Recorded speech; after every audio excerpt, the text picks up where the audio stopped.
ಬಿಕ್ಲಾ Shiva murder ಕೇಸ್ನಲ್ಲಿ ಪೊಲೀಸರ ವಿರುದ್ಧವೇ ದೂರೀಗ ಆರೋಪಿ ಕಿರಣ್ ಪತ್ನಿಯಿಂದ ಹೈಕೋರ್ಟ್ಗೆ ಅರ್ಜಿ ಸಲ್ಲಿಕೆಯಾಗಿದೆ. ಪೊಲೀಸ್ ಕಸ್ಟಡಿಯಲ್ಲಿ ಹಲ್ಲೆ ಹಾಗೂ ಕಿರುಕುಳ ಅಂತ ದೂರಿನಲ್ಲಿ ಉಲ್ಲೇಖ ಮಾಡಿದ್ದಾರೆ. ಪೊಲೀಸ್ ಕಸ್ಟಡಿಯಲ್ಲಿ ಕಿರಣ್ಗೆ ಹಲ್ಲೆ ನಡೀತಾ ಇದೆ. ಮ್ಯಾಜಿಸ್ಟ್ರೇಟ್ಗೆ ದೂರು ಕೊಟ್ಟ ಬಳಿಕವೂ ಕೂಡ ಹಲ್ಲೆ ನಿಂತಿಲ್ಲ. ಕಿರಣ್ನನ್ನ ನ್ಯಾಯಾಂಗ ಬಂಧನಕ್ಕೆ ಒಪ್ಪಿಸಿ ಅಂತ ಅರ್ಜಿ ಹಾಕಿದ್ದಾರೆ. ಹೈಕೋರ್ಟ್ಗೆ ಅರ್ಜಿ ಸಲ್ಲಿಸಿದ ಆರೋಪಿ ಕಿರಣ್ ಪತ್ನಿ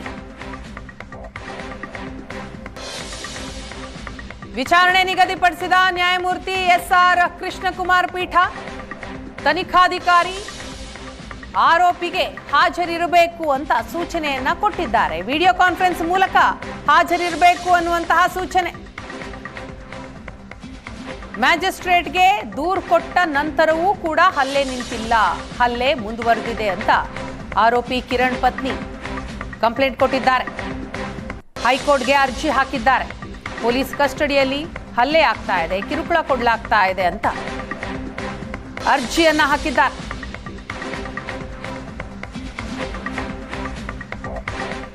ಆರೋಪಿ ಕಿರಣ್ ಪತ್ನಿಯಿಂದ ಹೈಕೋರ್ಟ್ಗೆ ಅರ್ಜಿ ಸಲ್ಲಿಕೆಯಾಗಿದೆ. ಪೊಲೀಸ್ ಕಸ್ಟಡಿಯಲ್ಲಿ ಹಲ್ಲೆ ಹಾಗೂ ಕಿರುಕುಳ ಅಂತ ದೂರಿನಲ್ಲಿ ಉಲ್ಲೇಖ ಮಾಡಿದ್ದಾರೆ. ಪೊಲೀಸ್ ಕಸ್ಟಡಿಯಲ್ಲಿ ಕಿರಣ್ಗೆ ಹಲ್ಲೆ ನಡೀತಾ ಇದೆ. ಮ್ಯಾಜಿಸ್ಟ್ರೇಟ್ಗೆ ದೂರು ಕೊಟ್ಟ ಬಳಿಕವೂ ಕೂಡ ಹಲ್ಲೆ ನಿಂತಿಲ್ಲ. ಕಿರಣ್ನನ್ನ ನ್ಯಾಯಾಂಗ ಬಂಧನಕ್ಕೆ ಒಪ್ಪಿಸಿ ಅಂತ ಅರ್ಜಿ ಹಾಕಿದ್ದಾರೆ.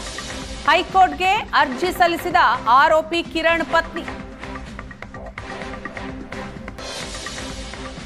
ವಿಚಾರಣೆ ನಿಗದಿಪಡಿಸಿದ ನ್ಯಾಯಮೂರ್ತಿ ಎಸ್ಆರ್ ಕೃಷ್ಣಕುಮಾರ್ ಪೀಠ ತನಿಖಾಧಿಕಾರಿ ಆರೋಪಿಗೆ ಹಾಜರಿರಬೇಕು ಅಂತ ಸೂಚನೆಯನ್ನ ಕೊಟ್ಟಿದ್ದಾರೆ. ವಿಡಿಯೋ ಕಾನ್ಫರೆನ್ಸ್ ಮೂಲಕ ಹಾಜರಿರಬೇಕು ಅನ್ನುವಂತಹ ಸೂಚನೆ. ಮ್ಯಾಜಿಸ್ಟ್ರೇಟ್ಗೆ ದೂರು ಕೊಟ್ಟ ನಂತರವೂ ಕೂಡ ಹಲ್ಲೆ ನಿಂತಿಲ್ಲ, ಹಲ್ಲೆ ಮುಂದುವರೆದಿದೆ ಅಂತ ಆರೋಪಿ ಕಿರಣ್ ಪತ್ನಿ ಕಂಪ್ಲೇಂಟ್ ಕೊಟ್ಟಿದ್ದಾರೆ. ಹೈಕೋರ್ಟ್ಗೆ ಅರ್ಜಿ ಹಾಕಿದ್ದಾರೆ. ಪೊಲೀಸ್ ಕಸ್ಟಡಿಯಲ್ಲಿ ಹಲ್ಲೆ ಆಗ್ತಾ ಇದೆ, ಕಿರುಕುಳ ಕೊಡಲಾಗ್ತಾ ಇದೆ ಅಂತ ಅರ್ಜಿಯನ್ನ ಹಾಕಿದ್ದಾರೆ.